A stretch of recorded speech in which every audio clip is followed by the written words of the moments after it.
আসসালামু আলাইকুম। ফাইনালি অনেকদিন পর চলে আসলাম আপনাদের মাঝে। আজকে আসলে আমি মূলত একটি নতুন কোর্স শুরু করতে যাচ্ছি। যে কোর্সটির নাম দিয়েছি আসুন এপিআই টেস্টিং শিখি। অ্যাকচুয়ালি এপিআই টেস্টিং বর্তমানে একজন এসকিউ ইঞ্জিনিয়ার হিসেবে প্রতিটা কোম্পানিতেই আ এপিআই টেস্টিং করতে হয়। কারণ এখন আমরা যে ওয়েবসাইট বা অ্যাপ্লিকেশন যাই দেখি না কেন আ সবই এপিআই বেসড। তো এপিআই শব্দটার সাথে এখন একটু বেশিই পরিচিত হতে হচ্ছে কারণ এপিআই বেসড ওয়েবসাইট বা এপিআই বেসড অ্যাপ্লিকেশন ক্রিয়েট করার মধ্যে অনেক এক্সট্রা বেনিফিট রয়েছে, যে কারণে এখন সবকিছুই এপিআই বেসড হচ্ছে। তাই এবং সব কোম্পানিতে এসকিউ ইঞ্জিনিয়ারদের এপিআই টেস্টিং করাটা ম্যান্ডেটরি হয়ে উঠেছে। যাই হোক, আহ, আমি রাশেদুজ্জামান পরাগ এসকিউ ইঞ্জিনিয়ার হিসেবে আছি ক্লভার ক্লাউড কোম্পানিতে।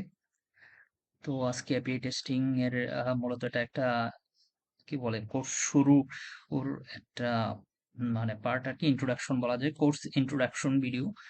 তো মূলত এপিআই টেস্টিং এর ভিডিওগুলো আমি ধাপে ধাপে আপলোড দিব একটা একটা।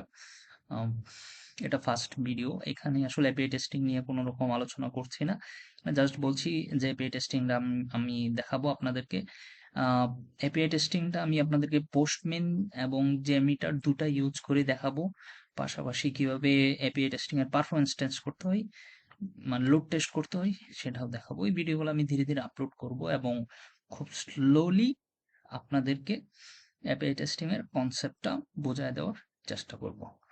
এবং আশা করি অবশ্যই এই কোর্সটি যারা কমপ্লিট করবেন সিকোয়েন্সিয়ালি, তাদের এপিআই টেস্টিং নিয়ে আর কোনো কনফিউশন বা প্রশ্ন থাকবে না। হ্যাঁ, এপিআই টেস্টিং এর পাশাপাশি আমি এপিআই টেস্টিং সম্পর্কে বেসিক টু অ্যাডভান্স ধারণা পাশাপাশি দিতে থাকবো। ঠিক আছে? এবং সো এই তো আসলে এপিআই টেস্টিং আজকে শুধু এই ভিডিওতে শুধু আমি এইটুকুই বলবো যে এপিআই টেস্টিং আমরা কোর্সটা শুরু করতে যাচ্ছি বাংলায়। যদি কোর্সটা আপনাদের উপকারে এসে থাকে তাহলে অবশ্যই পাশে থাকবেন, সাবস্ক্রাইব করবেন, লাইক করবেন, কমেন্ট করবেন, প্রয়োজন হলে শেয়ার করবেন। যাই হোক, আমি চেষ্টা করব ভিডিওগুলা আর মানে ডিউরেশন যেন কম কম হয় এবং একটা ভিডিওতে ছোট ছোট টপিকস যেন কমপ্লিট করে পরবর্তী ভিডিওতে যেতে পারি। সো আজকের ভিডিও অলরেডি প্রায় 3 মিনিট হতে চলছে, এই কারণে আজকে এপিআই টেস্টিং নিয়ে ডিটেলস আলোচনা করব না। তো আমি এখানে একটা স্লাইড তৈরি করেছি, এটা মানে সম্পূর্ণ এখনো তৈরি হয়নি, আস্তে আস্তে করতেছি। যেমন ইন্ট্রোডাকশন নিলাম, আমি অনেক কিছু বাংলাও লিখেছি, ইংলিশে লিখেছি, অ্যাকচুয়ালি এটা আপনাদের সুবিধার্থে। হ্যাঁ, এখনো স্লাইডটা পুরোপুরি রেডি না, ধীরে ধীরে স্লাইডটা কমপ্লিট হবে। সো আজকে এই পর্যন্তই। আহ পরবর্তী ভিডিওতে আবার দেখা হচ্ছে। আল্লাহ হাফেজ, সবাই ভালো থাকবেন।